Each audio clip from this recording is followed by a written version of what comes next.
Olá, meus amigos e minhas amigas, sejam todos muito bem-vindas e muito bem-vindos a mais um Diálogos de Justiça e Paz. Nós estamos aqui retomando as nossas atividades no ano de 2024, esse é o primeiro Diálogos de 2024, e é com muita alegria que nós nos reencontramos neste espaço do Centro Cultural de Brasília, a Casa dos Jesuítas, aqui na 601 Norte. Para você que nos acompanha pelas redes sociais, sintam-se acolhidos nesse momento de inauguração, em março de 2024, a nova temporada dos Diálogos de Justiça e Paz. Vocês que estão aqui presentes, vejo rostos conhecidos da edição de 2023, alguns mais antigos ainda, de outros tempos do Diálogos.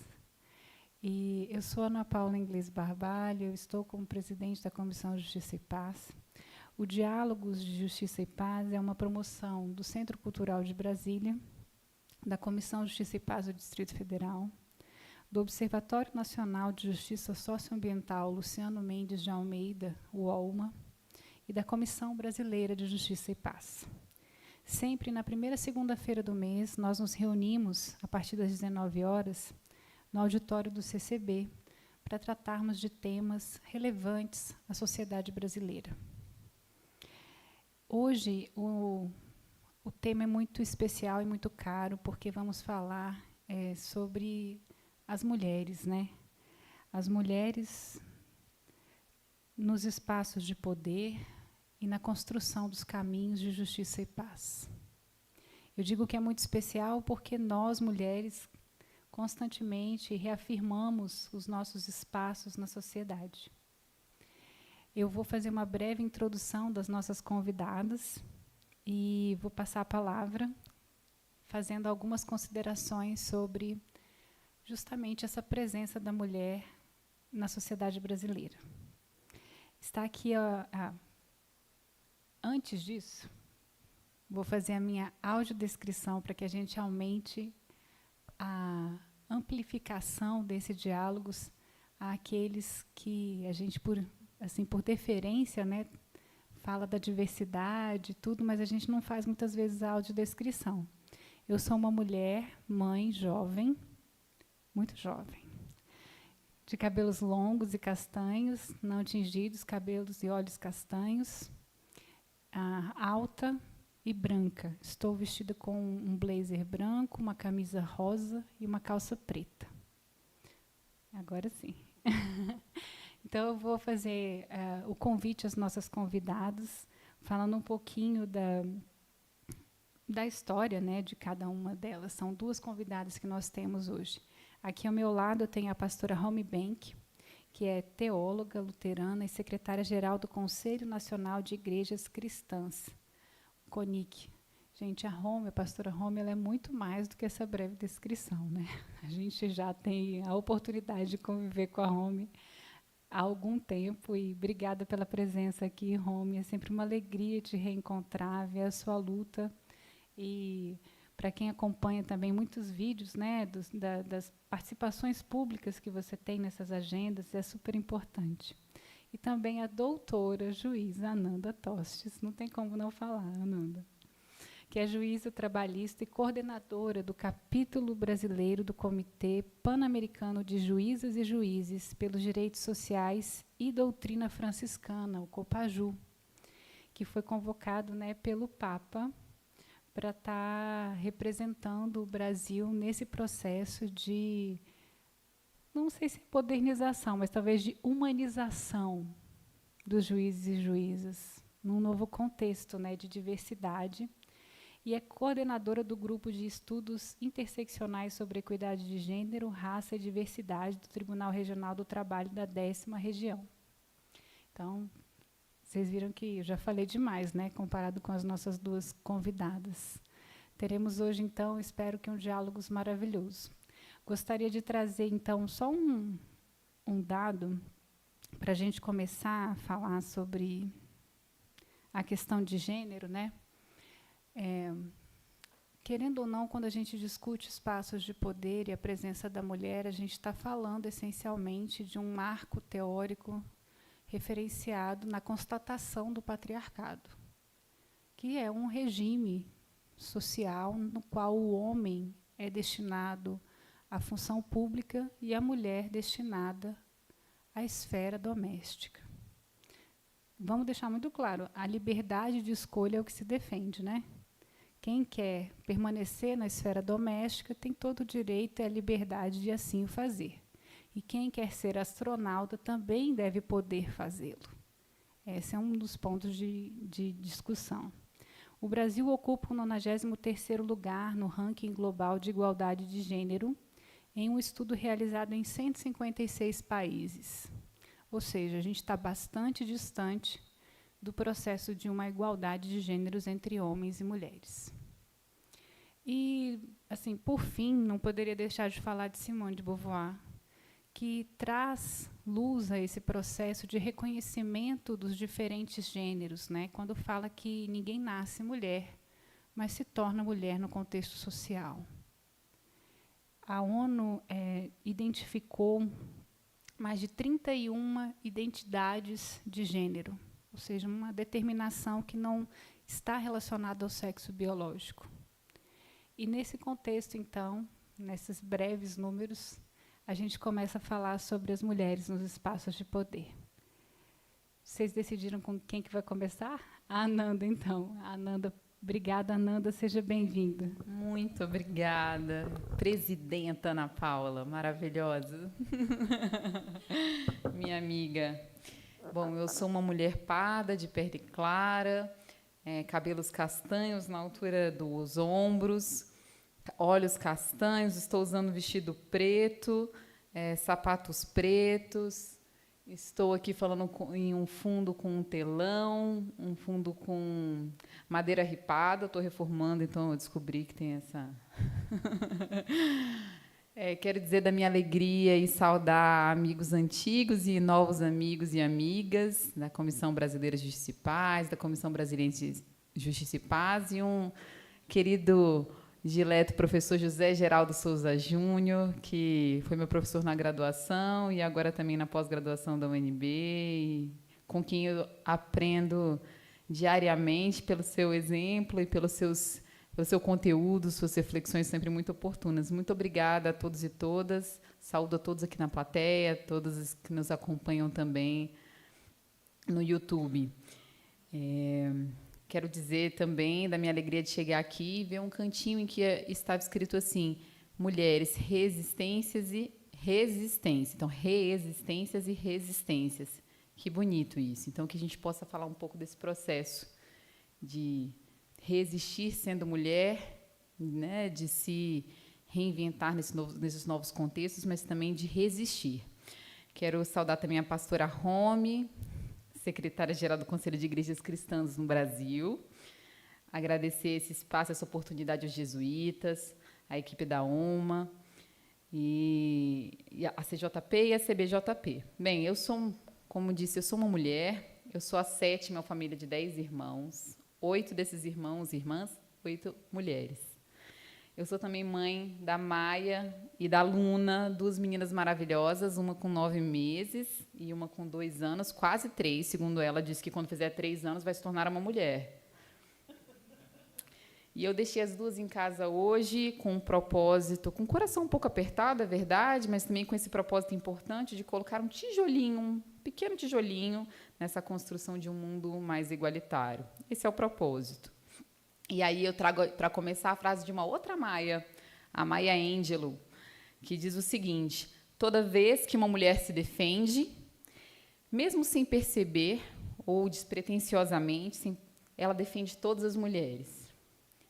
Então, eu espero que nós aqui, como mulheres, possamos trazer um pouquinho atender um pouquinho desse convite hoje.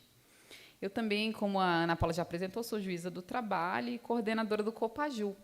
Eu vou pedir para a gente começar os nossos slides. A gente está sem passador, mas acho que a gente vai conseguir trabalhar juntos e juntas aqui. Eu vou repetir o que é o Copaju, porque é um nome extenso, então, muitas vezes, gera alguma confusão. Os slides estão aí, gente? O Copaju, então... E, na verdade, eu sou coordenadora geral do capítulo brasileiro, do capítulo Brasil, né, do Copaju Brasil, que é o capítulo brasileiro do Comitê Pan-Americano de Juízas e Juízes, e assim veio dessa forma para nós no Vaticano, juízas e juízes, para os direitos sociais e a doutrina franciscana. O nosso presidente é o juiz Andrés Garliardo, argentino, e a nossa vice-presidenta é a juíza federal Ana Inês Algorta La Torres. Aqui no Brasil, a vice-coordenação cabe à juíza Gabriela, minha amiga e juíza auxiliar da presidência do TST, e ainda no nosso corpo nós temos 6 mulheres entre os 10 coordenadores. Então, estamos aqui entre muitas mulheres no Copaju. Eu queria dizer, sim, pode passar. Eu trouxe essa charge porque ela diz um pouco do que eu penso quando a gente se aproxima desse mês de março, né? Vários degraus, então, e a mulher passa por várias situações, vivencia várias lutas e medos de assédio e vivências reais de assédio psicológico, violência, dupla jornada, e de repente chega em março se depara com um parabéns, né? Claro que aqui não é o propósito, a gente está num espaço crítico, democrático, reflexivo, mas muitas vezes é o que acontece. Nós somos surpreendidas com flores, e nada contra flores, adoro flores, mas que muitas vezes vêm acompanhadas até daquela figura da mulher superpoderosa, da mulher multitarefas, e que não retrata, em muitos casos, como as mulheres se sentem exauridas, acumulando essas duplas jornadas, às vezes triplas jornadas, e sem o reconhecimento desse trabalho, sem um apoio para realizar esse trabalho, voltando da licença maternidade e até para se considerar uma mulher bem-sucedida, praticamente fingindo que não aconteceu um evento tão importante e transformador quanto é o nascimento de um filho, de uma filha. Então, se esforçando para disfarçar as manchas das golfadas do neném, para não atender o telefone durante o trabalho, quando está angustiada porque não pode amamentar, às vezes para não fazer as devidas pausas na amamentação. Então, todas essas complexidades que só quem é mãe, ou mesmo a mulher que não é mãe, mas que também exerce a tarefa de cuidado de outras formas, vivencia. Pode passar. Então, eu trouxe essa foto, que é uma foto de 2019, que conta um pouquinho de como começou o Copaju. Na época, eu era juíza do trabalho na 15ª Região. Se vocês olharem com cuidado, vocês vão me encontrar nessa foto. Eu estou ali atrás do Papa Francisco. Então, foi um evento, uma notícia que saiu na época no nosso site institucional da TRT da 15ª, que conta um pouquinho desse encontro dos juízes das Américas debatendo justiça e direitos sociais. Em 2019, ao final desse encontro no Vaticano, na Pontifícia Academia de Ciências Sociais, por meio da Declaração de Roma, o Papa Francisco institui esse comitê. E, a partir desse comitê, ele também coloca essa missão, que é a missão de se criar capítulos do comitê em vários países. Então, nesse contexto é que surge o capítulo brasileiro, o qual atualmente eu coordeno.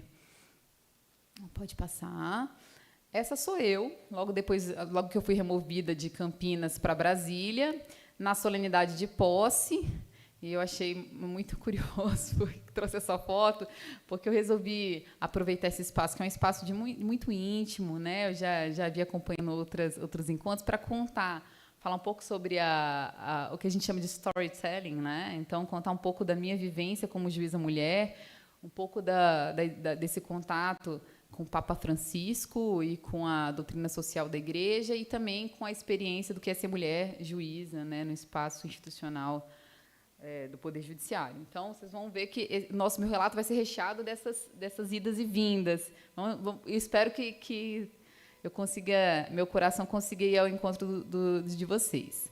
Mas, então, eu trouxe essa foto, porque aí eu venho, depois dessa experiência em 2019, a gente passa por esse contexto de pandemia em 2020, e aí eu engravido, e na cerimônia de posse, foi uma cerimônia de posse telepresencial, eu fiquei incumbida de fazer o discurso de posse, e no meio do discurso minha neném começa a chorar. A Maia tinha 10 dias, a minha mais velha.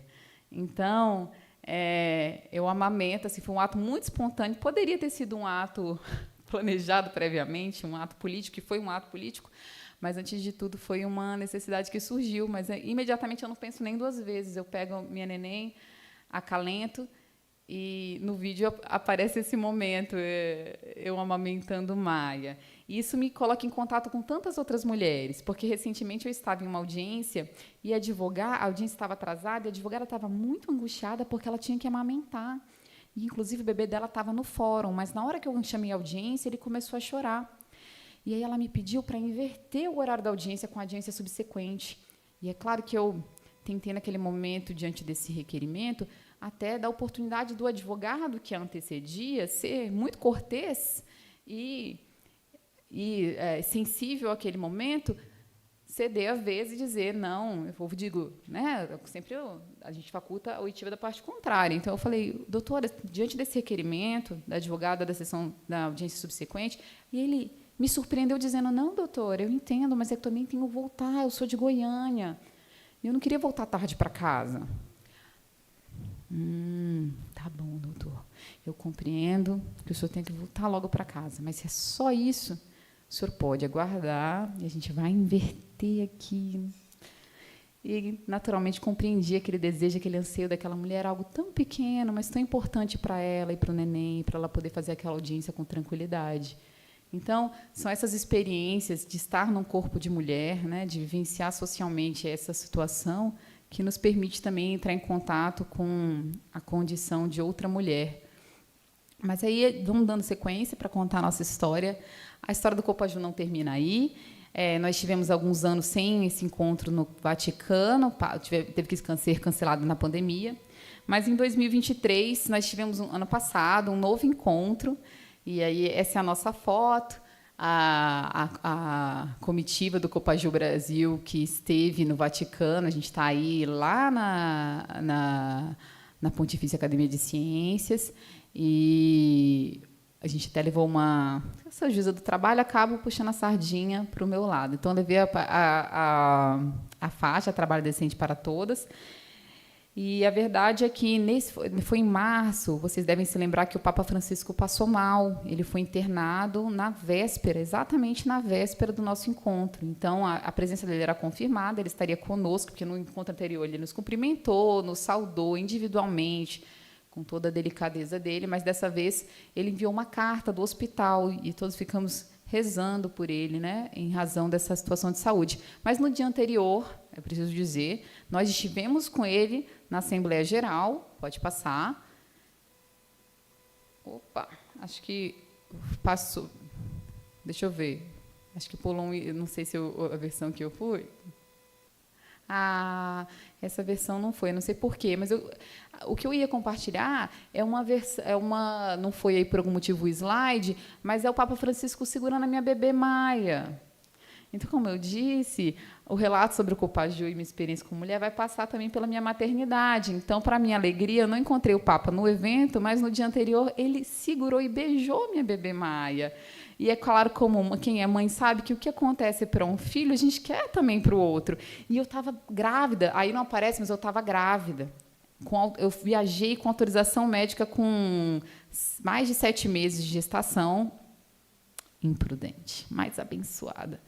E o Papa Francisco viu que eu estava grávida, então ele fez assim, do Papa Móvel, e abençoou a minha menorzinha no ventre. Então, pensem na alegria dessa mãe.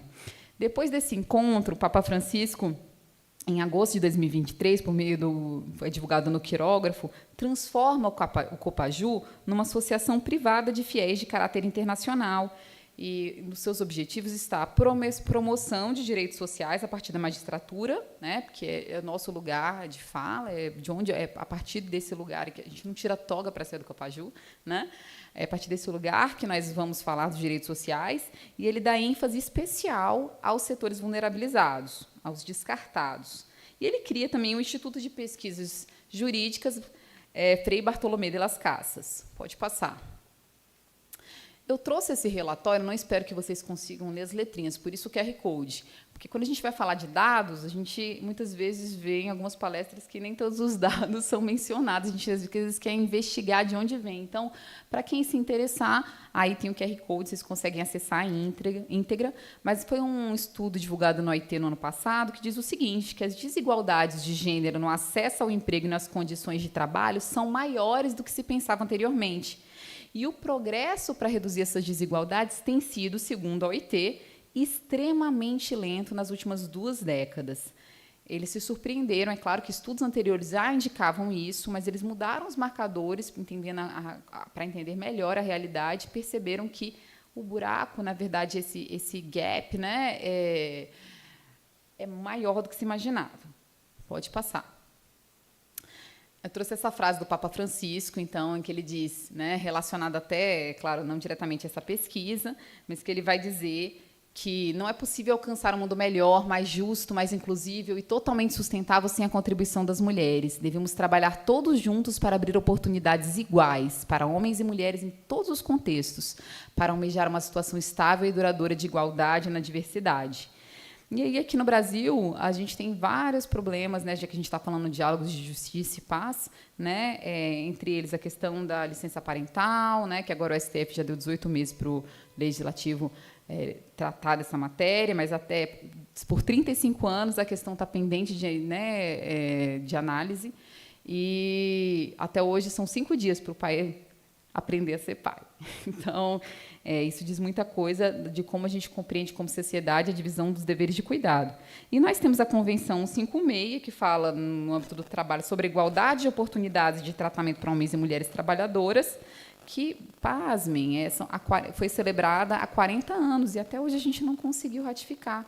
No ano passado, o presidente Lula disse que tanto a 156 quanto a 190, que fala de violência e assédio no trabalho, encaminhou para serem ratificados, mas a verdade é que até hoje esse processo ainda está em trâmite, né? Essa ratificação ainda está em trâmite, então ainda estamos nesse pé.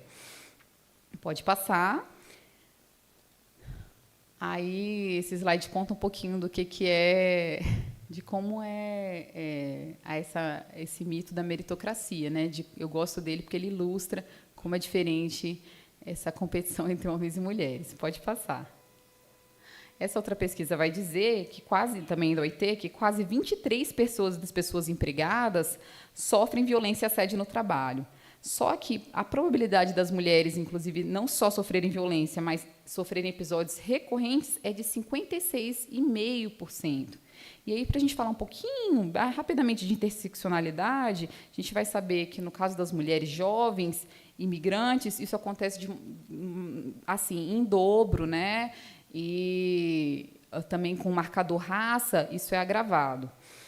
E aí tem uma frase da Audre Lorde que eu gosto muito, que diz: eu não sou livre enquanto alguma mulher não for, mesmo quando as correntes dela forem muito diferentes das minhas.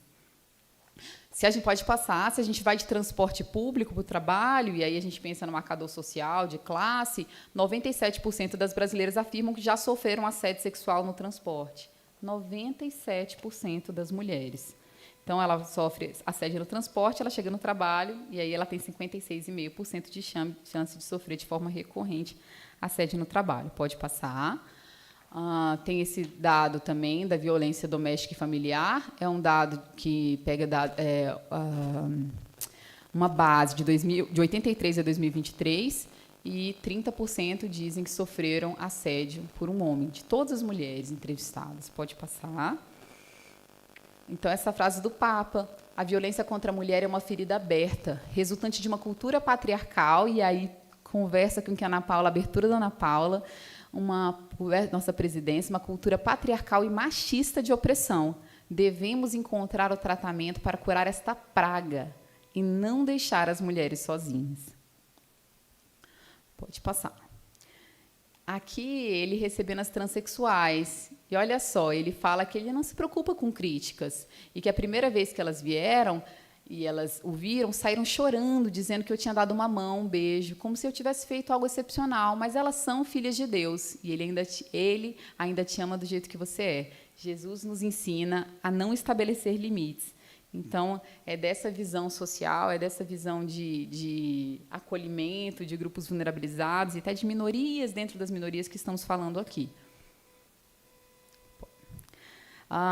É preciso falar também do silenciamento que essas vítimas sofrem, porque, muito embora os dados sejam graves em relação aos assédios, às violências de gênero, 52% dessas vítimas não procuram qualquer tipo de ajuda. Não estou falando só do judiciário, estou falando qualquer tipo de ajuda após a agressão. E das que procuram, elas preferem ir à delegacia. Pode passar. E a gente pensa, né? E em relação ao judiciário, por que dessas que vão para a delegacia e das que vão para o judiciário é um percentual ainda menor? Quem é que essas mulheres ofendidas, agredidas, mulheres que sofrem desigualdade salarial, quem é que elas encontram quando elas chegam no judiciário? Então, dados do próprio CNJ, né, um levantamento de 2018, os homens, entre os ministros, são 84%. Entre os desembargadores, são 77%. Entre os juízes titulares, 61%. Entre os juízes substitutos, 56%. Isso muito embora as mulheres na sociedade brasileira sejam maioria. Essa maioria não está definitivamente refletida no judiciário. Isso tem uma tendência até de maior subrepresentação, porque observou-se, nas últimas décadas, uma redução do número de mulheres ingressas na magistratura. Pode passar. Essa é uma foto, gente. Essa foto é de 2022, da solenidade de instalação do TRF6. Aquela primeira foto, desculpa. A segunda, essa aí, pronto. Então, uma mesa só de homens, né? Então, a gente ainda está vivenciando esse tipo de situação e, assim, muitas vezes, até na hora de compor a mesa, o homem é chamado pelo cargo que ele ocupa em dada instituição e essas instituições ainda são compostas de homem, a maioria ali é homens brancos, né, pelo que eu estou vendo. E a foto anterior é a foto do TJSP, TJ São Paulo, também com um tribunal majoritariamente com integrantes homens. Pode voltar a foto anterior, que eu acho que passou. Aí. Homens brancos. Né? Então, é isso que essas mulheres encontram. Então, isso explica um pouco de por que esses números ainda são pequenos em relação à busca por justiça. E aí, essas duas fotos, voltando a eu brinquei que ia fazer ir e voltar no Papa, na minha história pessoal, então vamos lá. Pode passar 2 slides. Essa foto é do Papa Francisco, no ano passado, o Papa Francisco recebendo a Comissão Teológica Internacional. Só que o Papa ele estava, inclusive, um pouco de dificuldade de falar, então ele deixou o discurso oficial de lado e ele falou espontaneamente o seguinte: que, gente? 3 mulheres, 4, 5, onde estão as mulheres? E aí ele faz essa provocação, pode passar. Ele faz essa provocação explícita e diz o seguinte: gente, a igreja é mulher. E essa é uma tarefa que peço a vocês, por favor. Desmasculinizem a igreja. E aí, muito forte, né? Desmasculinizem a igreja. Então, essa foto ele recebendo uma das integrantes da comissão teológica, uma das poucas mulheres. E aí, em seguida, esse ano, ele, em fevereiro de 2024, recebendo no Conselho de Cardeais, um órgão de grande poder no Vaticano, 3 mulheres teólogas, inclusive uma pastora, para discutir a participação feminina na igreja. A gente já está concluindo, pode passar. Bom, voltando para a minha história, então. Então, essa foto sou eu na minha licença maternidade da segunda, lembra? Aquela que estava na minha barriga, nesse encontro de 2023, que o Papa abençoou e eu fiquei lá pulando lá dentro de felicidade. Ela nasceu e, durante a minha licença maternidade, o CNJ discutiu uma regra, né, considerando essa reduzida participação das mulheres, sobretudo no segundo grau, uma mudança de regras, uma política afirmativa de alternância de gênero no preenchimento de vagas para a segunda instância. E, sim, eu estava de licença e fui com a minha bebê no Canguru, até porque eu acho que é sobre isso. Os bebês existem, mas eles não estão nesses espaços. E frequentar esses espaços com uma bebê, uma bebezinha de colo, foi me deparar que, mesmo em espaços de privilégio, não contam sequer com um trocador de fralda no banheiro. Mas é preciso que o bebê esteja lá, né, para que as pessoas se lembrem que essas juízas também são mulheres. E que é bom lembrar que, enquanto a ministra Rosa falava, dá para ouvir, se vocês prestarem atenção, já está no YouTube o discurso dela, aluna chorando, porque até nisso ela participou. Participou também das aulas do professor José Geraldo no ano passado, que muito gentilmente nos acolheu. Mas a ministra Rosa, a importância também de ter uma mulher nesse lugar de poder, né? Ela pautou o tema, e ela não só pautou, mas, diante do desconforto que algumas associações se manifestaram, ela disse que, numa sociedade democrática, não deve haver temas tabus, assim como o Papa Francisco, né, tem enfrentado essa questão na igreja. Os assuntos devem vir a debate, e isso é muito importante. E essa política passou, essa aí é a foto das mulheres comemorando, todo mundo tinha que ficar, ó, zipt, durante a... Porque a gente começou a bater palma, a ministra Rosa falou, nem tanto, gente, porque se bate palma daqui a pouco vai, então não pode. Mas, no final, foi esse momento de alegria, e vejam que bacana, pode passar. Essa foto saiu num grande jornal aqui de Brasília, no maior jornal de Brasília. E as pessoas me mandaram, falando, olha que legal, Nanda, você e a outra juíza que estava com uma bebezinha saíram, nesse jornal. E olha lá, gente, lá no cantinho, gente, mas olha o resto da página, só homem. Mas as juízas estão lá, gente, com seus bebês, lá no cantinho, mas a gente está. E assim a gente vai ocupando pequenos espaços, a gente vai fazendo fissuras, né? Nessas instituições, nesses espaços públicos. Tivemos outros avanços, a Resolução 255, de 2018, também uma mulher no poder na época no CNJ, a ministra Carmen Lúcia, a Resolução 540, que foi aprovada esse ano, que trouxe várias mudanças nas comissões das instituições, e durante a gestão da ministra Rosa também, esse protocolo, que é tão importante de julgamento com perspectiva de gênero, deixa de ser uma recomendação e passa a ser uma obrigação. Pode passar? Estou terminando, Ana Paula, prometo. Faltam só, acho que 3 slides. Eu queria só contar brevemente um pouquinho da minha experiência com o protocolo. Alguns casos que eu vivenciei, né? Por exemplo, interessantíssimo, né? Um homem que estava tentando uma reversão de justa causa. E ele, a notícia de que teria sido cometido uma falta grave, que justamente foi um assédio sexual. Ele mostrou o órgão genital para a mulher, tentou investir, sabe, pastora, pedir para ela... enfim, tentou várias vezes até chegar nesse momento, só que essas situações acontecem normalmente quando a pessoa está a sós com a vítima. E aí o argumento do autor que queria tentar a reversão de justa causa era justamente de que não tinha provas contundentes. Mas essas coisas acontecem, como a gente sabe, dessa forma, velada. Então, se eu fosse por aí, né, esperar uma prova testemunhal, um registro fotográfico, quem é que vai estar preparado para vivenciar uma situação dessa? E daí a importância, é claro que eu poderia julgar sem invocar o protocolo, mas olha que maravilha você ter um protocolo de julgamento do CNJ para me reportar. Então, o protocolo dizia o seguinte, e eu trouxe isso na fundamentação, que o quão é importante a gente valorizar o depoimento da vítima. E essa vítima, especialmente, ela saiu daquela situação, ela voltou, ela estava indo embora do trabalho, ela volta, ela procura uma pessoa na empresa, o que nem sempre acontece, e ela, em prantos, conta esse relato. Então, essa outra testemunha, ela vem e recebe esse relato de forma indireta. Mas essa valorização do depoimento da vítima, ela é trazida no protocolo. Outra experiência que eu tive, né, uma mulher que tinha sofrido episódios de assédio numa empresa grande aqui em Brasília. E ela, algumas situações, né, durante a audiência, o advogado queria fazer perguntas assim. E olha que eu sou muito democrática em instrução probatória. Eu posso demorar a instrução, mas eu quero uma instrução bem feita, eu quero a oportunidade que o tribunal consiga trazer um julgamento diferente do meu, mas olha...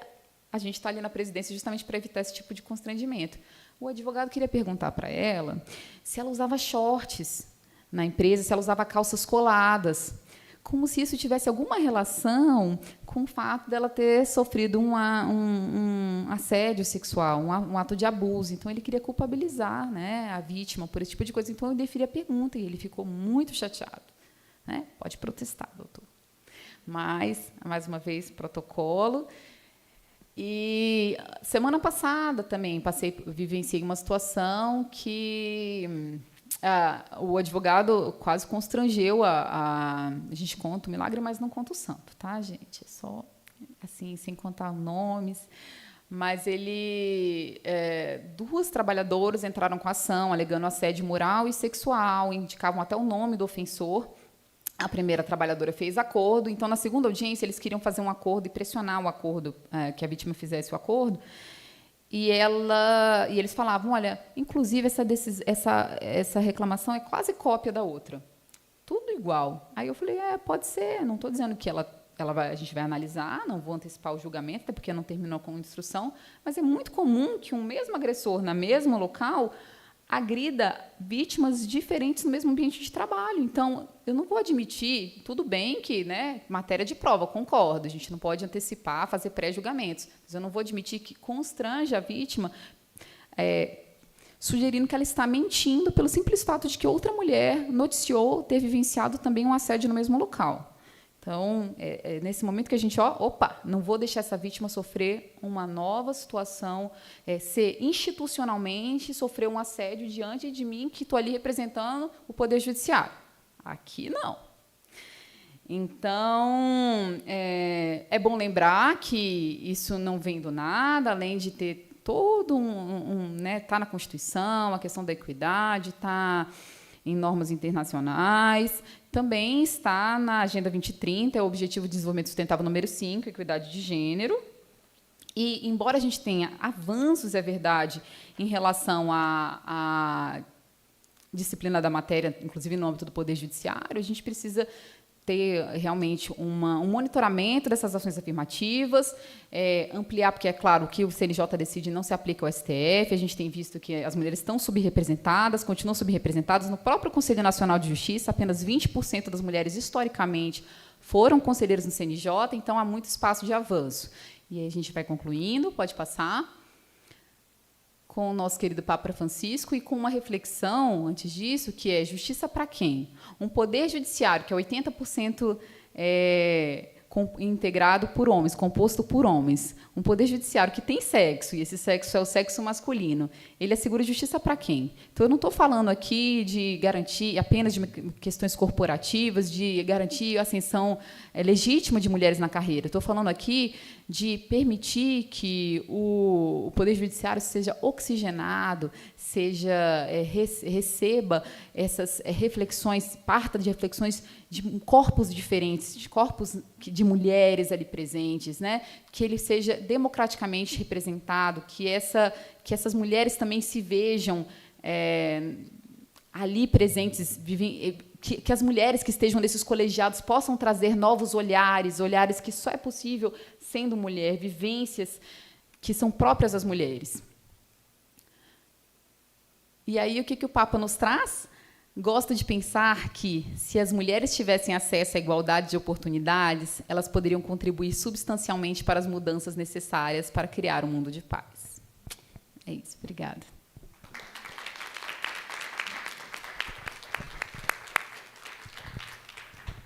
Olha, gente, fica até difícil de comentar, né? Porque quando a gente começa a sistematizar e colocar em números e colocar em evidências, você começa a ficar meio assim, sem saída para argumentar. Por que eu estou trazendo isso, né? Essa colocação? Porque existem muitos grupos que ainda questionam a influência do patriarcado, que tentam desconstruir, que falam que é um conceito meramente teórico, e assim, talvez para 50% da população a gente possa pensar, né? A parte masculina da população, você pode pensar que talvez seja meramente teórico, distante, um fato alijado, mas para os outros 50%, aliás, é mais que 50%, né? 52%, que são as mulheres, é uma vivência de todos os dias. Mas a gente também tem que lembrar que nenhum sistema sobrevive sem que haja entre as vítimas aquelas que apoiam o opressor. Então, um dos nossos papéis também é, como mulheres, defendermos mulheres. Então, essa questão que você colocou do julgamento justo, da proteção à vítima mesmo, né? A gente vive numa sociedade onde todo o sistema institucionalizado não traz a visão feminina, seja historicamente, por esse papel social da mulher pré-definido, e se eu falo, seja futuristicamente, se a gente não fizer nada. Né? Porque a gente já conhece o resultado de não fazermos nada. Ele está posto, está aí, há milênio já. Então, as mulheres, enquanto sujeitos de direito, enquanto cidadãos de primeira classe, porque também tem isso, você subjugar as mulheres ao ambiente doméstico por falta de escolha, por falta de opção, significa que são cidadãs de segunda classe, não têm acesso aos mesmos direitos. É uma outra forma de se falar isso. E agora eu vou passar para a pastora Romy. Pastora, muito obrigada por estar com a gente. O microfone é seu. Então, boa noite a todas as pessoas. Uma responsabilidade bem grande falar depois da doutora Ananda, que trouxe esses dados relevantes, também toda a contribuição do Papa Francisco para trazer esse tema dentro da Igreja Católica Romana, né?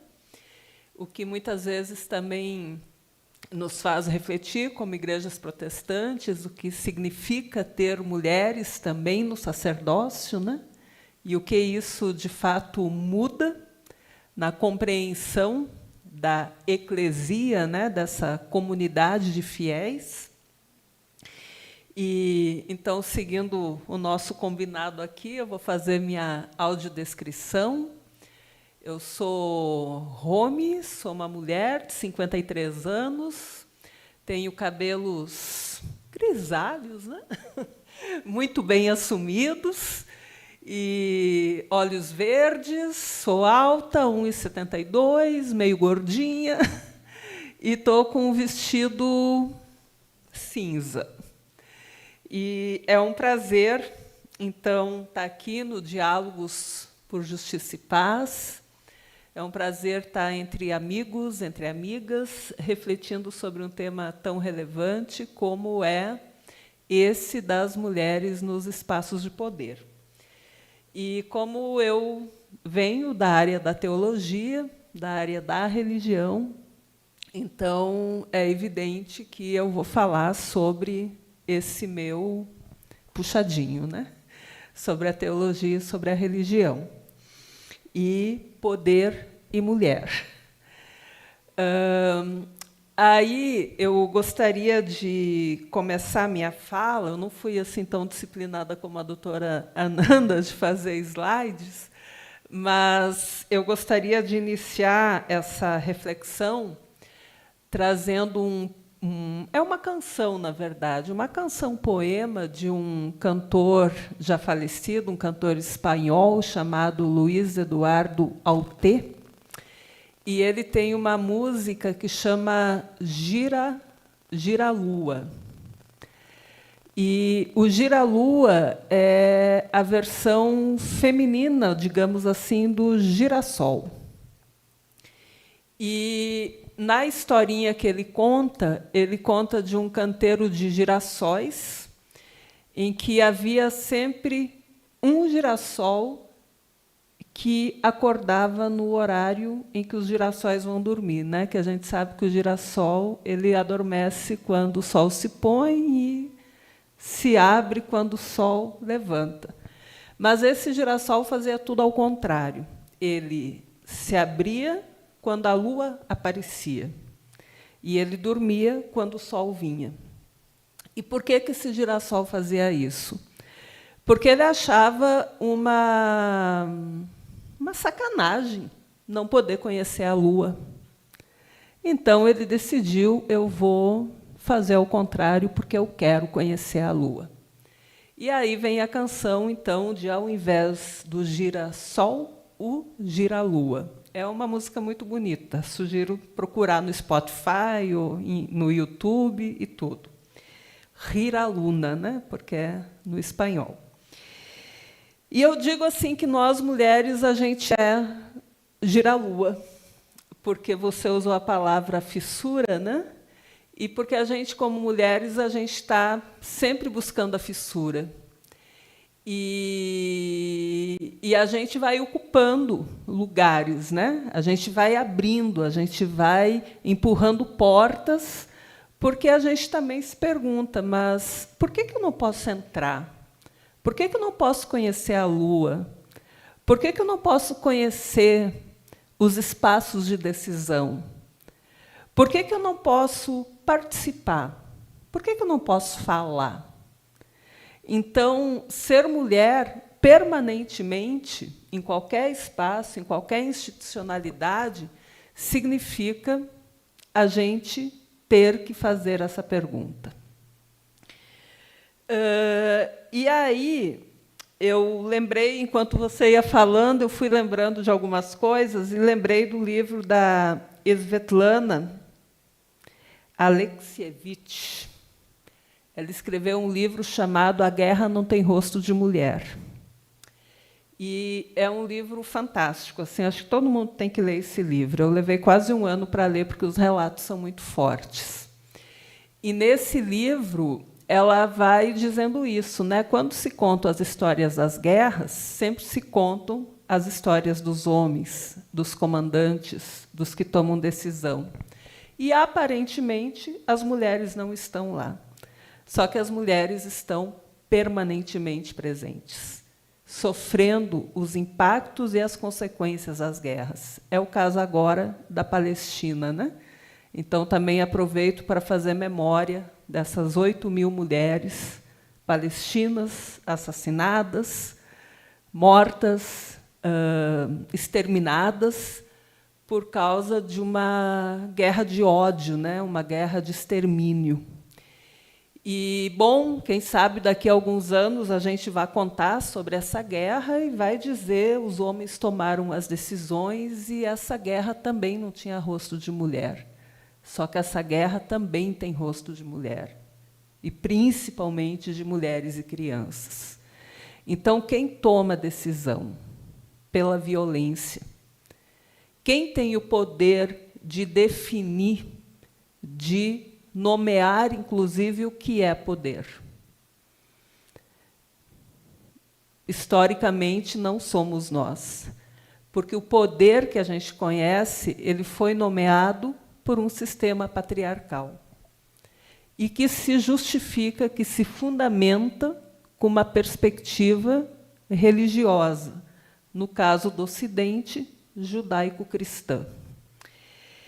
E daqui a 2025, acho que é 2025, a gente vai celebrar 1.700 anos do Concílio de Constantinopla, e que é o concílio que institucionalizou a Igreja, né? E a Igreja, embora pela Bíblia, pelos relatos bíblicos, ela não fosse uma instituição hierárquica, mas, a partir do Concílio de Constantinopla, ela se institucionaliza e as mulheres ficam de fora. Então, existe, dentro do cristianismo, uma data para a exclusão das mulheres, que é quando a Igreja se institucionaliza pelo Concílio de Constantinopla. As mulheres que faziam parte da eclesia não participaram dos espaços de decisão. Aliás, não, a única mulher que tinha lá era a esposa do Constantino, que não abriu a boca. E, então, a gente precisa entender que, desde uma perspectiva das comunidades primitivas, as mulheres sempre estiveram presentes, sempre tomaram decisões, sempre participaram, mas, quando a Igreja e aí eu estou falando Igreja no geral, quando ela se institucionaliza, a gente é excluída, a gente fica de fora. Se monta toda uma teologia, toda uma dogmática, toda uma doutrina para nos responsabilizar pelos males do mundo. E eu digo sempre o seguinte: é muito importante a gente falar das mulheres nos espaços de poder. Extremamente importante, a gente tem que bater nessa tecla todos os dias. Agora, também, a gente precisa falar de qual poder. Porque a gente sabe que um dos grandes investimentos do PL, né, o partido do Bolsonaro, um dos grandes investimentos deles é na mobilização de mulheres. Está aí a ex-primeira-dama, né, a Michele, que é a presidente do PL Mulheres, mobilizando mulheres. Aí, outro dia, eu aprendi que, inclusive, no imaginário religioso, tem se construído uma imagem da Michele Bolsonaro com a rainha Esther da Bíblia. Então, você vai mobilizando os simbolismos a linguagem simbólica para convencer.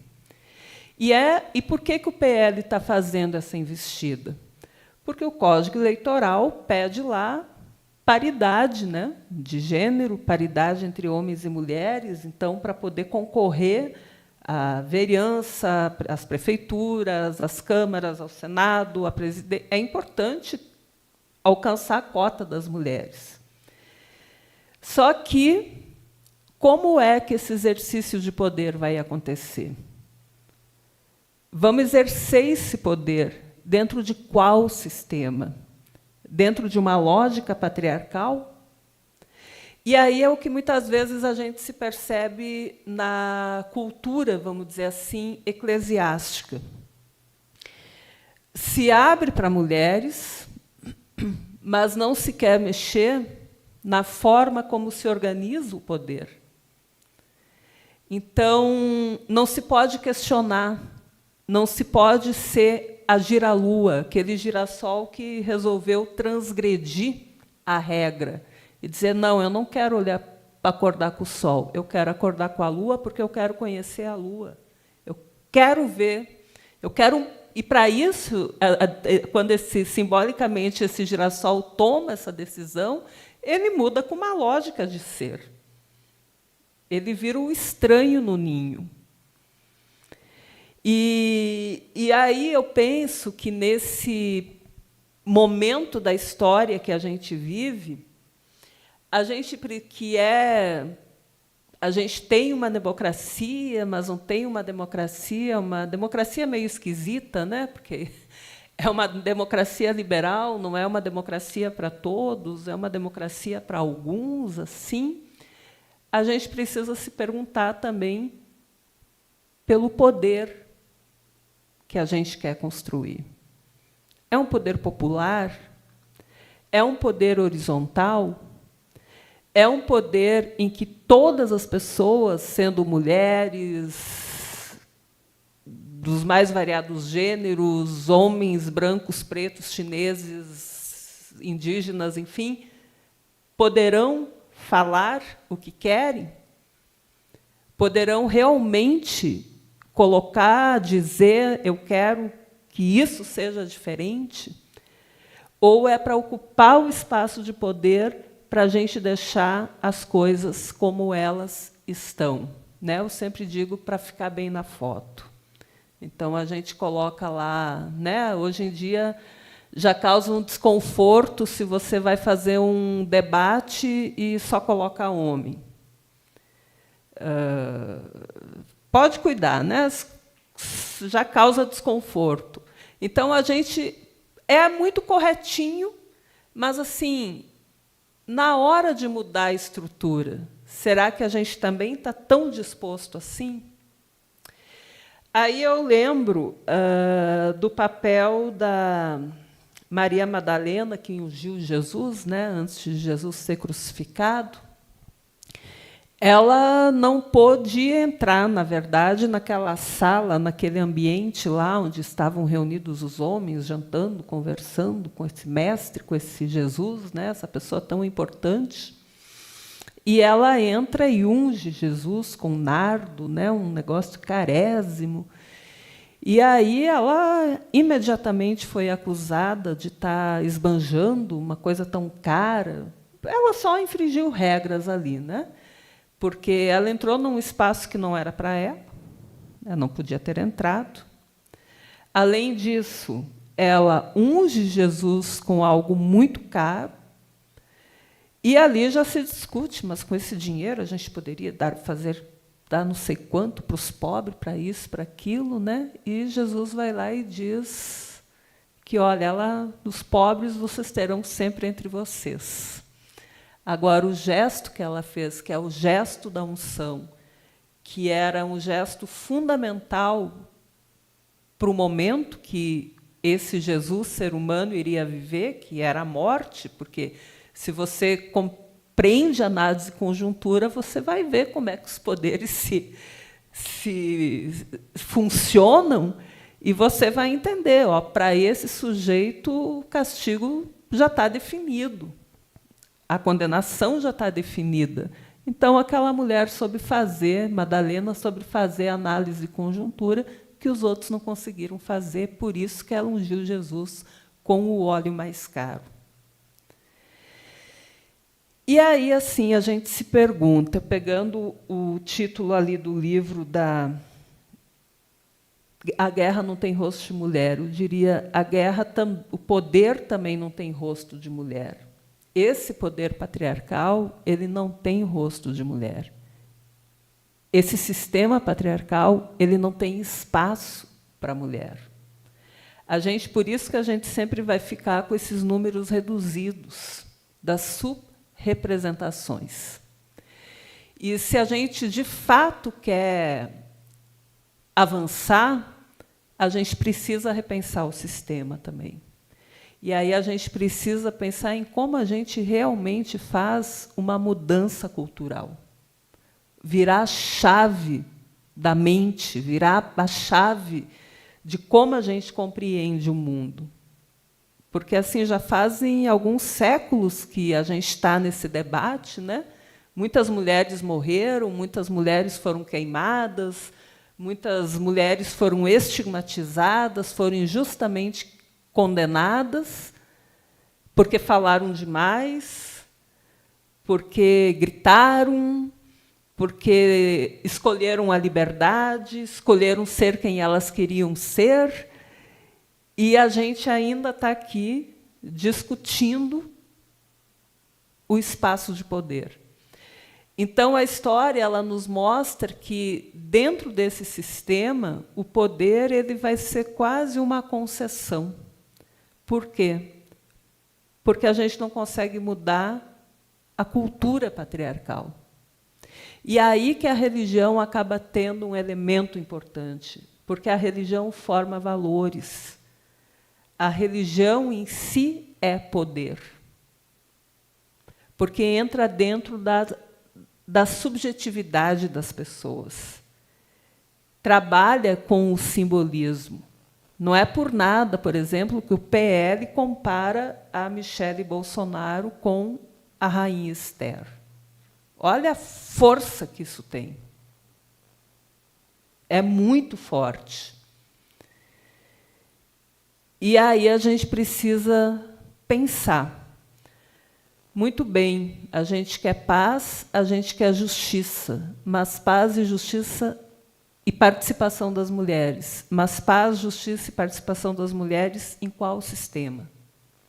Em qual sociedade? Nesse sistema que a gente tem hoje, a gente sempre vai ficar na subrepresentação. Eu pareço assim meio pessimista, né? Que na verdade eu sou. Eu sou pessimista, otimista, sim. Acho que é importante a gente ter um pouco de otimismo, mas o pessimismo sempre tem que estar caminhando de mãos dadas com... Exatamente, por aí. O otimismo e o pessimismo sempre tem que estar de mãos dadas para a gente não idealizar uma realidade que não existe. E essa é a provocação que eu queria fazer, né? Penso que nós, mulheres, nessa crise, nessas inúmeras crises democráticas que nós tivemos no Brasil nos últimos anos, a gente foi muito gira-lua. O Brasil ainda deve, fortemente, uma ação contra os ataques de misoginia que a ex-presidenta Dilma sofreu, porque aqueles ataques contra ela, ninguém fala sobre isso, né? A gente quer prender o Bolsonaro, quer não sei o quê, mas os ataques misóginos contra a presidenta Dilma, ninguém vai julgar, ninguém quer falar, ninguém fala sobre isso.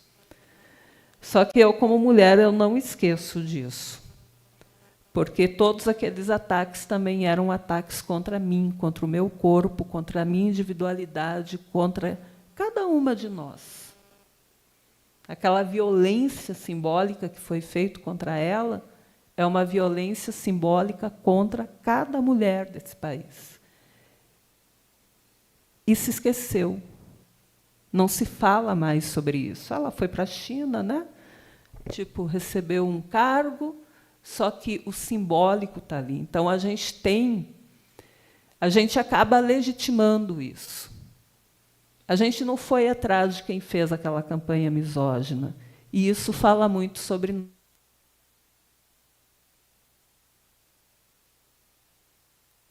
Não fui eu, não, tá, Romy?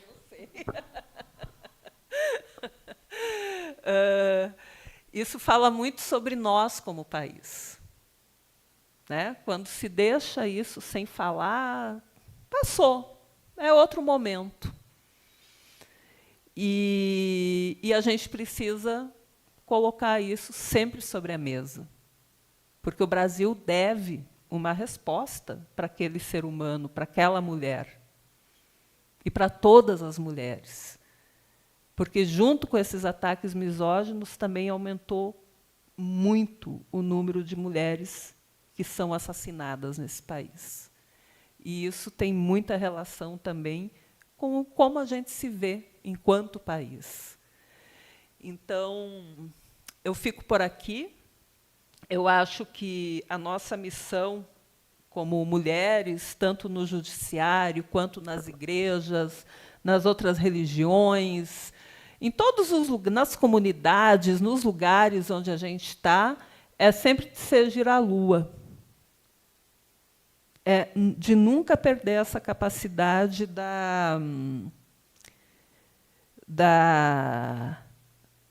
de empurrar as portas, de chutar as portas, né, de derrubar as portas, como fez Madalena quando foi ungir Jesus. É isso que a gente precisa permanentemente fazer. Agora, não é por qualquer coisa, não. É para a gente realmente mudar o sistema. Não é algo assim para chamar atenção. É algo que precisa ter uma consequência mais profunda na forma como a gente se vê enquanto civilização, enquanto humanidade, e assim por diante. Obrigada.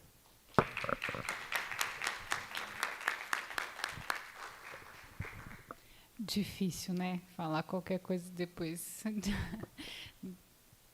de uma estrutura assim. Realmente, esse livro, A Guerra Não Tem Rosto de Mulher, eu ainda estou lendo ele, tem mais de um ano.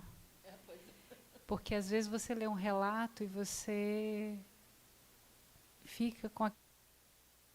Tá vendo? Agora foi comigo. Você mantém aquilo no seu coração e traz justamente esse questionamento das mulheres que vivem as vidas inteiras, submetidas a ordens de outros, e muitas vezes pagam com o próprio coração, com a própria carne, com seus filhos, né? Então,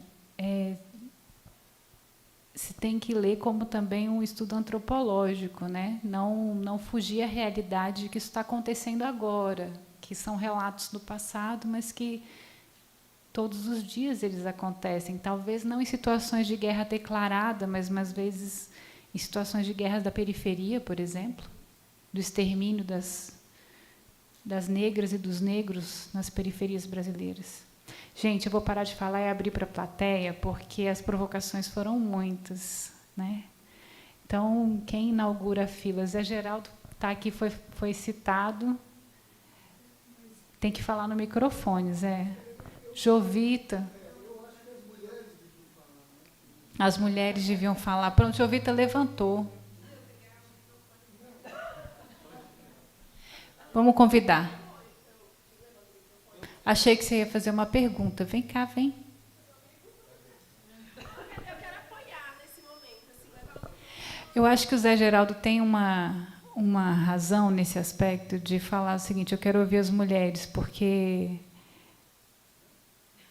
Além do apoio, a gente faz as perguntas. A Jovita está assim, mas a Jovita agora é presidente do IFC. Então, a gente está ocupando os espaços do poder devagar, mas sempre.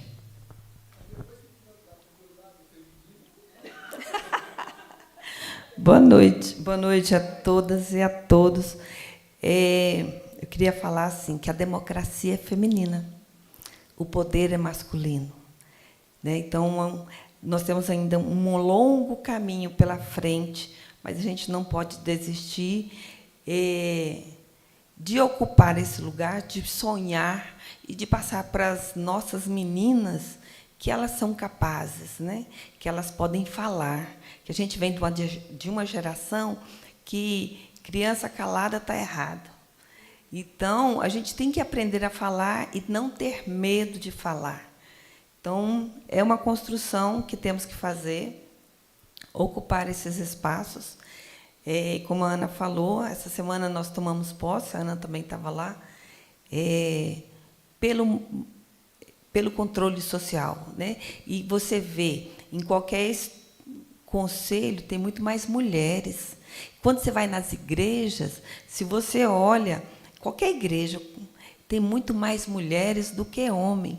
Então, quando Jesus também multiplicou os pães, que ele falou que alimentou mais de 5.000 homens, fora as mulheres e as crianças. Então, quantas pessoas ele alimentou naquela vez, né? Então, acho que umas 15.000 pessoas, porque as mulheres sempre são muito mais, em maioria, do que os homens nesses espaços de fé, né? Então, é isso. Temos muito que caminhar. Obrigada, Jovita. Eu vou ler alguns comentários aqui, né? Fazendo lembrança ao Padre José Ivo. Boa noite, desejo um excelente evento para todas e todos. Infelizmente, não poderia seguir o diálogo diretamente, porque estou envolvido em uma atividade presencial. Certamente irei acessar mais tarde. Margarida, um abraço, Margarida, da CJP. Boa noite, cumprimento a Ana, da CJP Brasília, e suas convidadas, Giza Nanda e Pastora Rome. Maria do Carmo Mendes, aqui no Maranhão, só esse ano já aconteceram 47 feminicídios. Todo dia se tem notícias da violência contra mulheres. O DF também é recordista nos feminicídios. Gente, essa é uma parte que eu acho delicada no seguinte aspecto. A gente nem começou o ano direito, né? Estamos em março. E um feminicídio, essencialmente, é uma mulher que não aceitou permanecer sofrendo violência.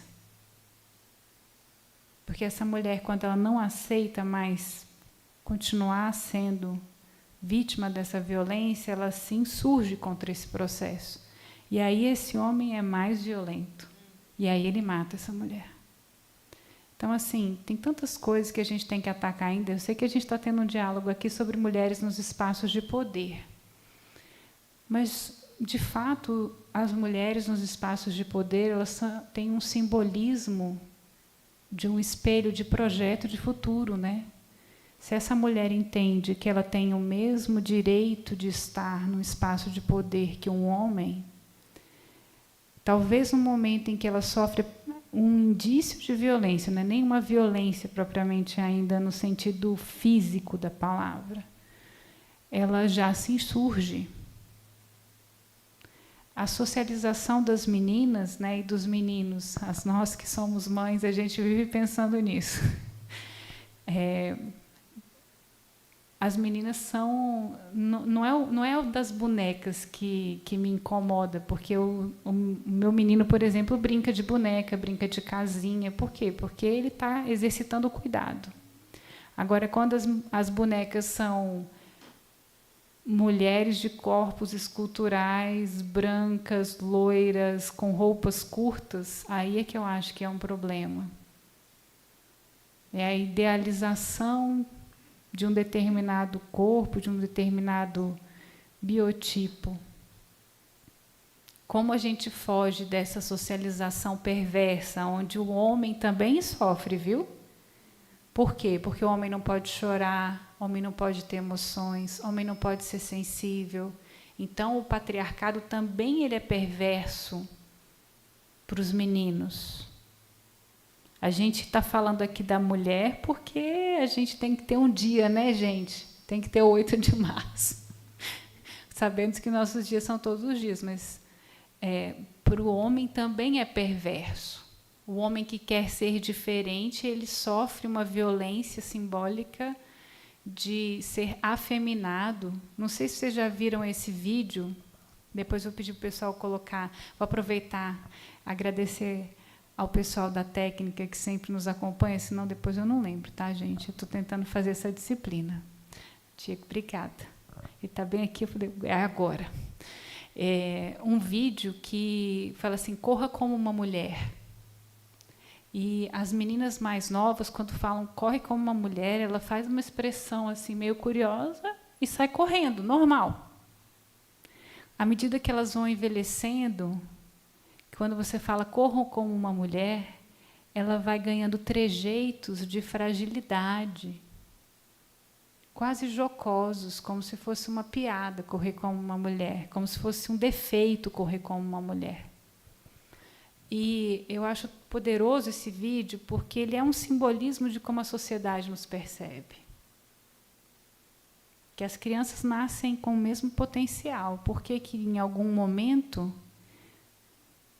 não é nem pelo gênero, é pelo sexo do nascimento, você determina que umas têm potencial para ser presidentes e outras têm potencial para não ser, né? Porque quando você fala assim, o papel do cuidado já é pré-definido. Então, se já é o papel que me colocam, não é uma escolha, ele é pré-definido. Então, eu queria saber se tem mais alguém que tem alguma pergunta. São assuntos difíceis. Quanto mais difícil o assunto, mais retraídos nós ficamos. Posso começar com o Zé Márcio? Ele levantou a mão primeiro, só por isso. Tem que vir aqui por causa da câmera. Desculpa, tem cabo da câmera, senão o Diego, a técnica, né? O Diego fala comigo depois. A pessoa não aparece no vídeo, fica um vídeo com uma voz fantasma. Boa noite aí aos palestrantes, a Ana, coordenadora, todos presentes. Eu gostaria de estar inspirado hoje pelo Espírito Santo, pelo tema que eu vou assumir aqui junto com vocês. Porque, para mim, a mulher que aceitou humildemente ser mãe de Jesus Cristo, e para mim, mãe de Deus, para nós, ela tem um papel histórico maravilhoso. Só que ela não é apresentada tanto quanto ela tem de capacidade de doação, que ela, jovem, se pôs como aqui a serva do Senhor, né, com um papel histórico maravilhoso, né, desde o nascimento, numa gruta, depois caminhando para o Egito, fugindo da perseguição dos poderosos, mas ela sempre trouxe no seu coração Jesus e fez a apresentação dele todo o seu tempo, nos 3 anos de pregação e até o seu sacrifício na cruz. E, para mim, Nossa Senhora tem esse papel de mãe. Eu lembro, quando eu era criança, eu queria ter uma noção de Nossa Senhora e eu só conseguia ver minha mãe. Minha mãe teve 12 filhos, né, capaz de gestar todos esses filhos e criá-los, educá-los. Ela foi professora primária durante 32 anos.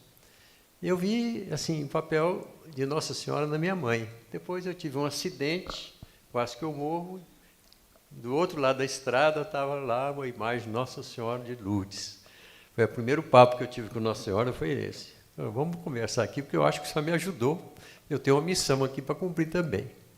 Mas eu queria trazer para vocês duas, como vocês percebem o papel de Nossa Senhora, historicamente, e como mãe, né, da humanidade que aparece.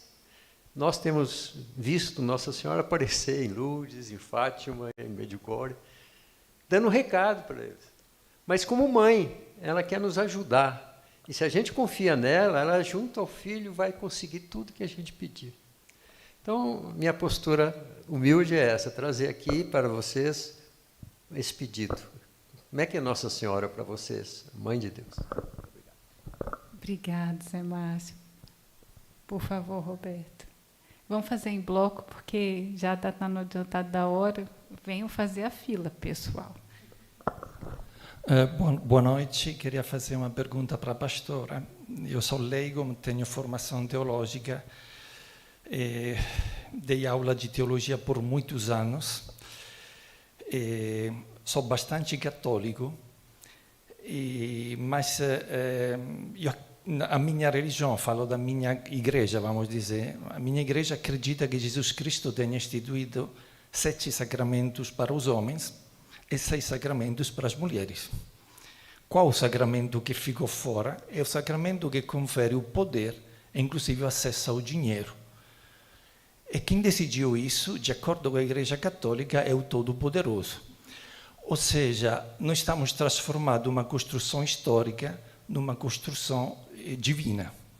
Então, isso gera claramente uma questão, um problema muito sério, porque já é difícil mudar uma construção histórica de milênios. Agora, como eu vou mudar uma construção histórica que tem uma fundamentação divina? Já que a senhora trabalha muitos anos no CUNIC, como é que vocês trabalham com isso? Uau! Bom, vou passar para as nossas convidadas. Eu não, como é que fala? Vou dar uma de Regina Duarte, eu não sou capaz de comentar. Vem para cá, por favor, porque tem que aparecer na câmera. Por favor, os que quiserem fazer perguntas têm que vir até aqui, por favor. Eu ia dizer que depois dessa pergunta maravilhosa, eu nem queria mais perguntar. Bom, boa noite, meu nome é Gabriela. Infelizmente, perdi o início da fala, mas fico muito feliz da gente estar aqui hoje. E eu queria fazer uma pergunta, porque, enfim, nós somos mulheres que transitamos nesse espaço de poder político-institucional. E eu percebo, né, enfim, a partir dessa trajetória histórica do movimento feminista, que a gente teve as mulheres brancas das classes mais altas chegando primeiro nesse espaço.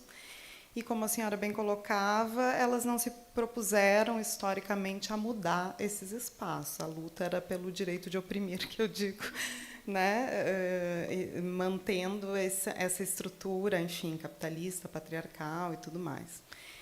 E o que eu percebo é que o poder, de fato, ele corrompe, né? A gente chega em um momento e a gente se perde ali no meio. E eu acho que isso é muito comum, de pessoas muito bem intencionadas e que, lá pelas tantas, é isso, estão reproduzindo essas dinâmicas, e não me excluo desse lugar também, porque acho que é importante a gente, né, olhar. Eu tinha um professor que dizia que todo alemão tem um Hitler dentro de si. E eu acho que a gente também, né, todo brasileiro tem um Bolsonaro também dentro de si. É importante a gente olhar para esse lado nosso, que a gente não gosta de olhar. E aí eu fico pensando como também essa elite intelectual ela se distancia dessa dimensão espiritual, né? Não é uma coisa bem vista nessa bolha que a gente transita, principalmente eu, Ananda, Jo, Elinei, que estamos aqui. A questão da igreja, da religião, ou mesmo da prática espiritual. E aí eu fico pensando, e queria ouvir de vocês, o quanto a espiritualidade pode nos ajudar a transitar nesses espaços de poder, tantas vezes tão densos, sem que a gente se perca aí no meio. Obrigada também. Questões difíceis. Vamos para a última questão aqui, porque senão nossas convidadas ficarão apertadíssimas. É uma reflexão que faço com 81 anos na cabeça, não é? Interessantíssimas as colocações, mas eu me pergunto, eu atualmente tenho uma militância na área da ecologia, que não é masculina, não é? Eu ouvi hoje uma grande explicação sobre o Papa Francisco, que escreveu sobre ecologia e que gosto. Porém, eu conheço, li a vida, uma tal de Greta. O Papa Francisco não conseguiu fazer uma mobilização nem de longe como aquela da Greta. A Malala. Vocês falaram, nós refletimos sobre os problemas.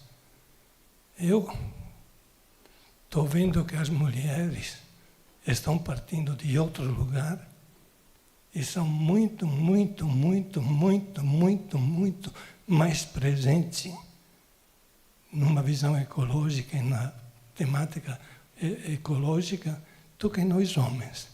Nós estamos apanhando mesmo, somos poder. Mas olha a Greta, por que não falar nesses encontros quem são vocês, mulheres, hoje no mundo? Não dá para perceber, eu estou começando a perceber, não sei se, mas que as mulheres já estão na frente dos homens. Obrigada pela contribuição. Vamos debater. Vou passar para as nossas convidadas.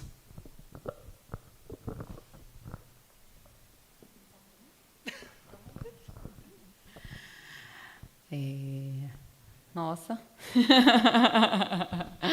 que maravilha ouvi-los, aprender com vocês. Bom, queria só iniciar com um comentário. Eu não conhecia, pastor, essa expressão mulher gira-lua. Gostei muito. Espero me tornar uma mulher gira-lua. E quero dizer dessa perplexidade, mas que tem muito a ver com essa violência que a gente é submetida desde o nascimento, sendo mulheres, né? Que se colocar em competição com outras mulheres, aquela história das mulheres rivalizando, e daí veio aquela questão da sororidade, esse resgate, essa insurgência, esse questionamento. E a verdade é que, muitas vezes, quando você chega a ver uma mulher que ocupou espaços de poder, você percebe que, muitas vezes, essa mulher conseguiu chegar até ali porque ela se comportou como um homem, porque ela adotou uma lógica perversa em relação, inclusive, a outras mulheres, que acaba colocando elas nesse espaço e que ela, inclusive, se sente ameaçada diante de outras mulheres. Isso não é sempre, mas isso é também um dado da realidade. E aí eu lembro do Paulo Freire falando que, quando não há uma educação emancipatória, o sonho de todo oprimido, vocês já conhecem, é se tornar um opressor. Então, eu olho para essa mulher tento exercer aí um olhar de solidariedade e até de esperança, de que essa mulher consiga se enxergar nessa cultura que realmente, inclusive, assume um lugar no seu espaço cognitivo, né, e até na sua formação de opinião, que, às vezes, inclusive, geram uma insurgência, até mesmo em relação a políticas afirmativas.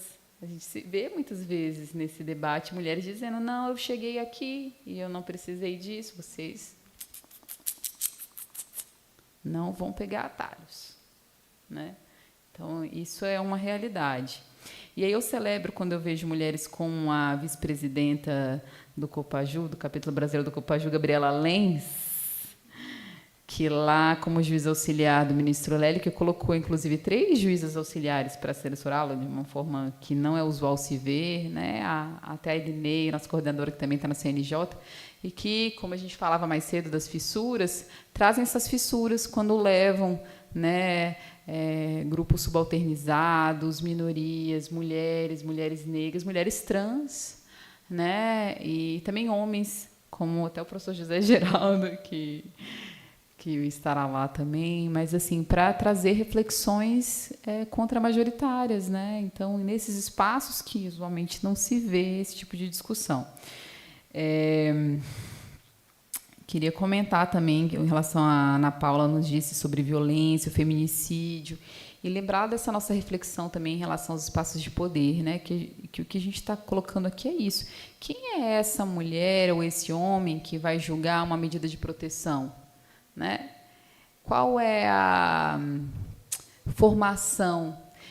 A que conteúdos ele foi arguido a respeito de que conteúdos no concurso que ele prestou? Agora, a gente já teve mudanças nesse sentido muito positivas, né? A pessoa precisa agora, pelo menos, estudar questões de gênero para se tornar juiz, se tornar juíza, mas a verdade é que quem já está lá não passou por essa formação, e muitas vezes as escolas não fazem esse trabalho, e a gente vai participar de formações de protocolo com julgamento com perspectiva de gênero, e adivinhem, a plateia é toda de mulheres. Então, é disso que a gente está falando, né, de formação, e agora a gente discute até, inclusive, a ampliação desse protocolo para não ser só o de julgamento com perspectiva, mas também de atendimento, para que a gente evite essa violência institucional lá no cartório, né, e em tantos outros espaços no sistema de justiça. A Josita, querida, falava agora que a democracia é mulher. E eu até me esqueci, quando eu colocava o slide, eu coloquei a fala do Papa dizendo que a igreja é mulher, né? E que a gente precisa desmasculinizar a igreja. Mas a justiça também é mulher, né? A figura da justiça como mulher. E é incrível que a gente tenha... É lamentável que a gente tenha um judiciário tão masculinizado também.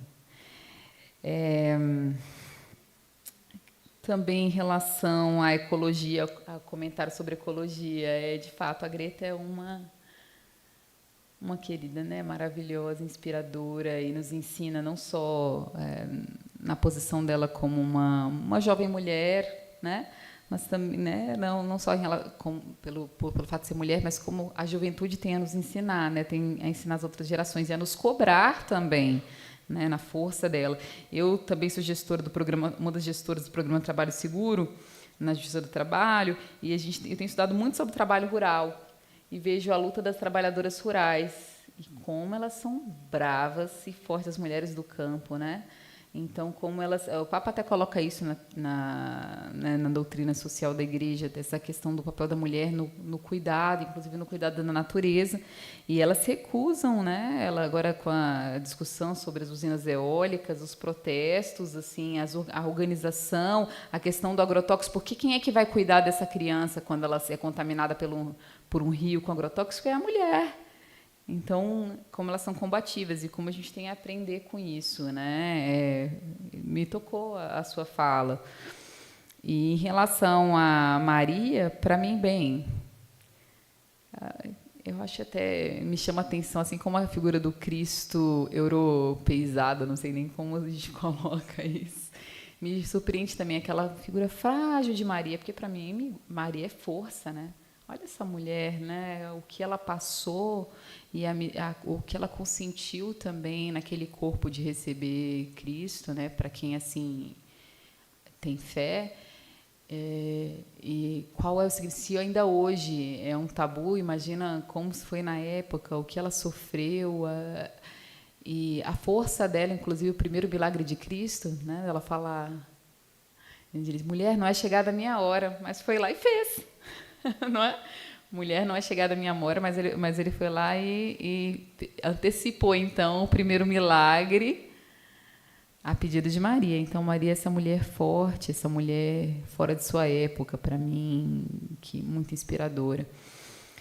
Acho que eu trouxe muitas falas do Papa Francisco, mas eu não ignoro que a gente já tem um grande tabu na igreja em relação à ordenação, tem aquela questão do princípio mariano, princípio petrino, mas precisamos avançar. Mas ter um Papa que já traga esse assunto e que questione, e que provoque, e que traga as mulheres para outros espaços, inclusive para discutir a participação das mulheres na igreja, eu acho que já é algo para a gente comemorar. Em relação à fala da Gabi, olha, Gabi, eu acho que eu preciso refletir mais sobre o que você trouxe, além das outras falas. Mas o que eu posso dizer é que eu acho que essa questão da racionalidade, né, acho que a gente hoje está num momento de questionamento, inclusive nos saberes, né, na universidade, da própria racionalidade, do saber racional. Na primeira aula do José Geraldo, na primeira programação do professor José Geraldo na pós-graduação, ele questiona bastante isso, né? Eu não vou saber, professor, talvez o senhor podia nos ajudar, mas aquela questão de o sábio, o mítico, vai chegar lá no alto da montanha e muito tempo depois... Como... Me ajuda.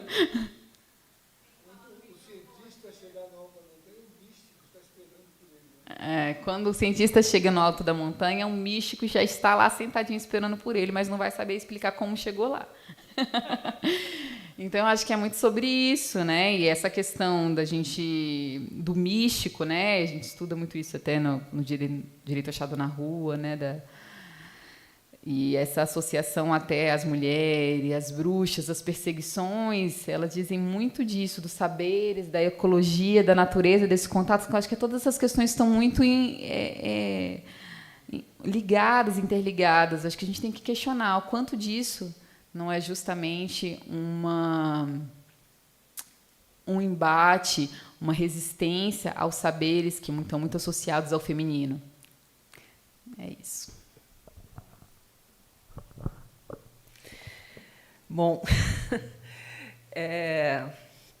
eu concordo muito com o que a doutora Ananda falou, então algumas coisas eu vou passar, porque já me sinto contemplada com o que ela disse, mas eu acho muito importante também, como mulher e protestante, ou mulher e evangélica, falar sobre como é Nossa Senhora, né? Como é que eu vejo Maria. E eu concordo contigo, como uma mulher forte e muito corajosa, porque, bem ou mal, ela viveu uma gravidez num período. Ela poderia ter sido apedrejada, né? Porque José ali apareceu, casou com ela, mas, em tese, as pessoas não sabiam de quem era a criança. Então, o fato de levar uma gravidez assim, de assumir essa tarefa, né? Essa missão, eu acho que Maria já dá todo um olhar político para a vida.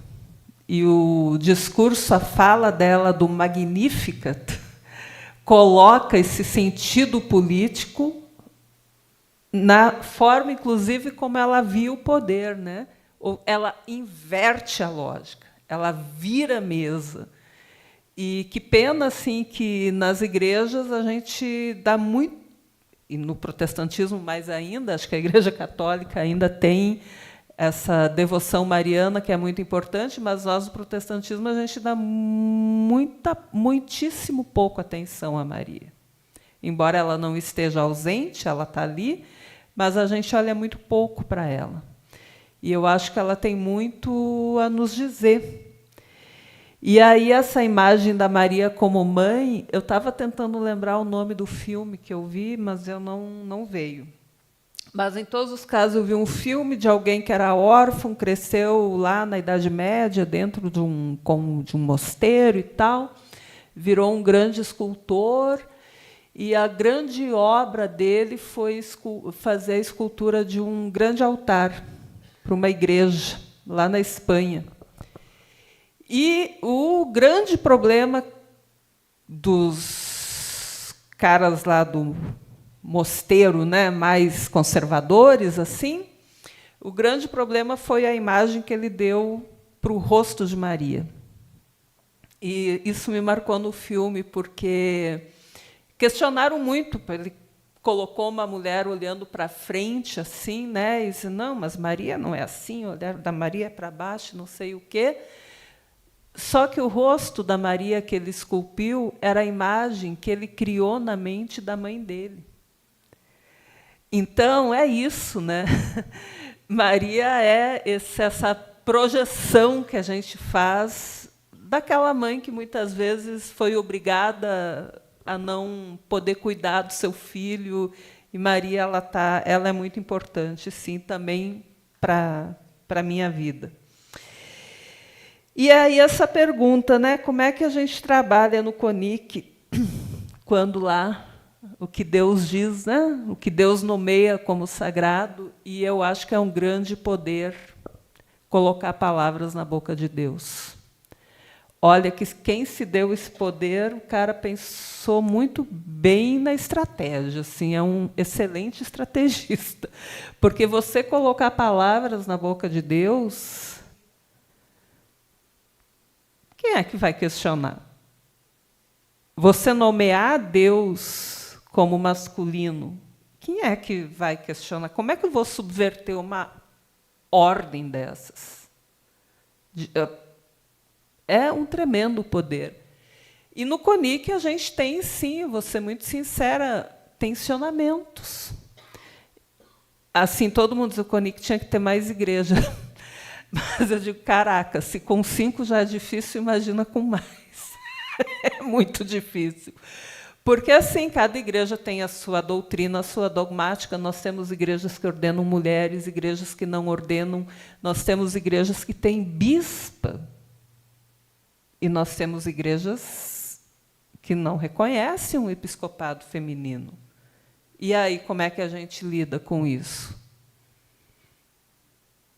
Então, esse tensionamento do que é de Deus, do que Deus disse ou deixou de dizer, está presente na nossa vida institucional. Então, é difícil, porque, assim, quem diz que Deus disse, né? Quando a gente vai fazer exegese bíblica, uma das perguntas que a gente se faz é: mas por que colocar essa palavra na boca de Deus? Qual é a intencionalidade de colocar essa palavra na boca de Deus? Quem sou eu para saber o que Deus falou?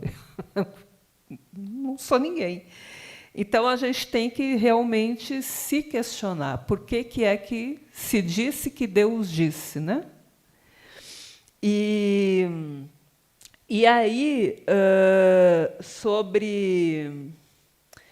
Alguém também fez o comentário sobre mulheres que ocupam espaços de poder e, muitas vezes, acabam exercendo o papel do opressor, do patriarcado.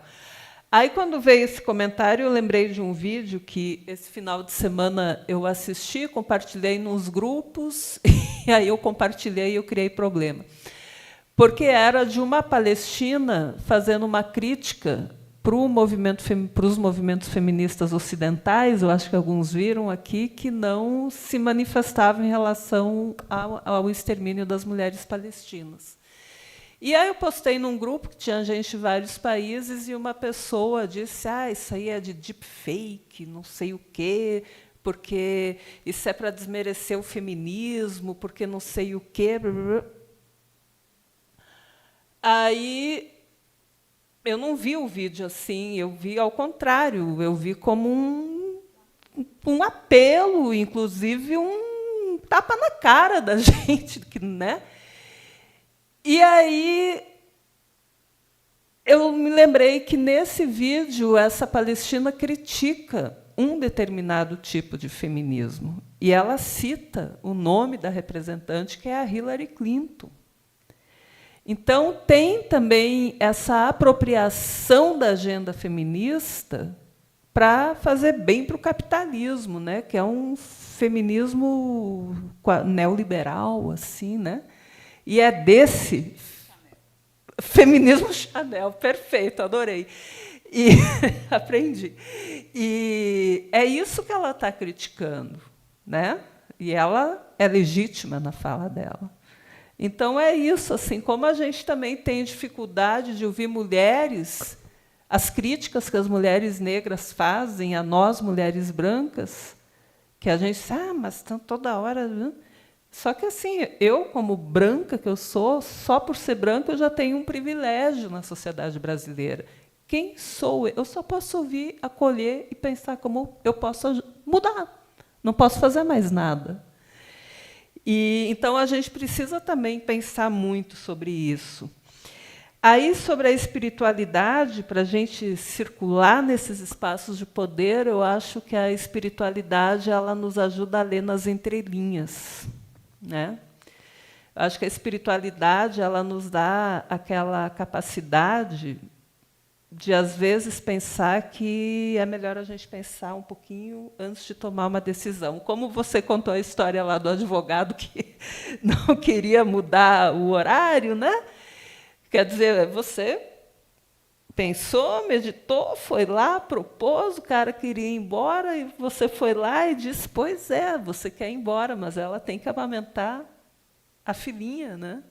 Ou seja, essa capacidade de ler nas entrelinhas e provocar a pessoa a pensar também. Eu acho que da próxima vez ele vai fazer a opção por esperar. É assim, né? E aí, sobre quem são as mulheres no mundo, eu acho que as mulheres no mundo são muitas, né? Elas estão mudando realmente. Eu penso muito assim no movimento das mulheres indígenas aqui no Brasil. Eu acho que elas nos ensinam, elas nos apresentam uma proposta diferentes de sociedade. E a Greta é um grande exemplo. Também lembrei da Malala, né, que tem o fundo lá para a educação de meninas e mulheres. Eu acho que sim, a gente, como mulheres, está fazendo um movimento. Está fazendo um movimento, sim. Mas ainda tem muitas de nós que ficam para trás. E é por essas mulheres que ficam para trás que a gente tem que sempre, de novo, insistir e abrir brechas, né? Não parar jamais. Nossa, uau! É sempre bom participar de um encontro assim com ideias corajosas.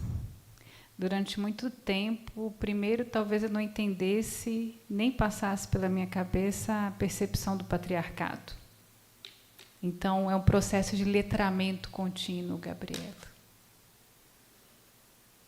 É letramento contínuo, é o aprendizado, porque é como aquela escada, talvez numa nova concepção de escada. Quando eu estou no primeiro degrau, não tenho a visão do último degrau. E a cada degrau que eu subo, consigo incluir mais elementos da paisagem nesse processo. E, retomando a Simone de Beauvoir, é um tornar-se, né? As nossas experiências vão nos tornando mulher. Às vezes, como um rio caudaloso que nos arrebata e segue, né? A sociedade nos empurra contra pré-determinismos que a gente tenta lutar, tenta resistir. Assim, ser mulher hoje, eu acho que é resistir em vários aspectos. Quem tem uma mínima consciência de classe. Sem consciência de classe, você nem percebe que você está sob a égide do patriarcado. É difícil falar desse jeito, né? Porque são muitos conceitos complexos que você vai acumulando e vai tentando acomodar dentro das suas crenças pessoais e daquilo que você percebe de mundo, porque tem que ter coragem para mudar o que você é no mundo. Coragem para perceber, coragem para internalizar, coragem para mudar, coragem para agir e convencer outras a mudarem. Mas pedra que não nada afunda, né? Então a gente tem que permanecer lutando.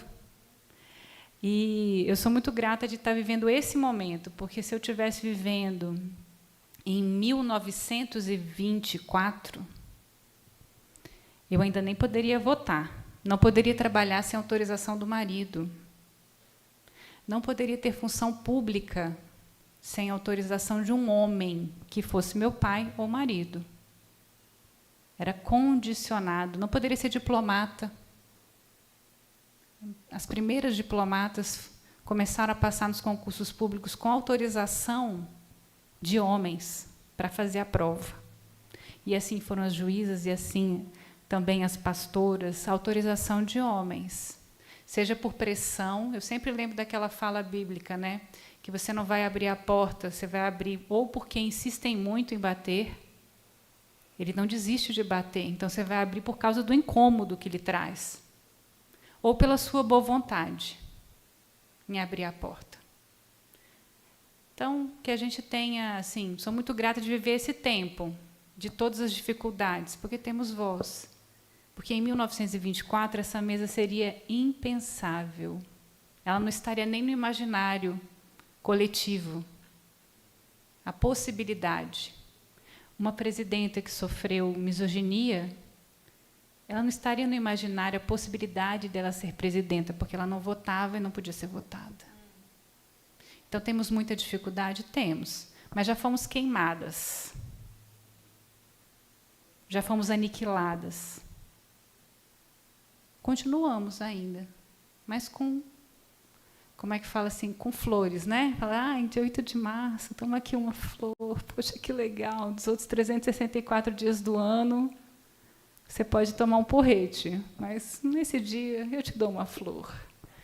É só essa reflexão, não é que as flores sejam ruins, mas que se a gente não precisasse de um dia, talvez a gente tivesse uma horizontalidade maior.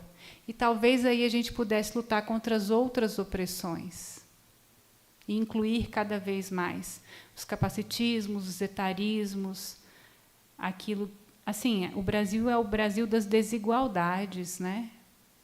Estamos lá no 93 na equidade de gênero, mas com certeza tem rankings que a gente está pior. Na desigualdade social a gente já foi o primeiro do mundo, o segundo do mundo. E isso é um reflexo na nossa democracia, na nossa justiça. Nós somos o produto, gente. Não tem como a gente falar assim, ó, daqui para cá eu sou feminista, daqui para lá eu não sou. A gente está nessa pressão, a tensão é constante. E a reflexão é o primeiro passo para a mudança. O primeiro é saber que existe. Depois eu penso naquilo que existe. Depois eu penso se eu quero ser aquilo que existe. Só lá no fim eu penso que quero ser diferente. E talvez um dia eu seja diferente. Mas sem o primeiro passo, ninguém caminha a estrada inteira. Obrigada pela presença nesses diálogos. Infelizmente, nosso tempo acabou. E é sempre um prazer estar com vocês que nos acompanham pelas redes sociais do YouTube e Facebook. No próximo mês temos mais um Diálogos com mais um tema, sempre instigando a reflexão. Obrigada.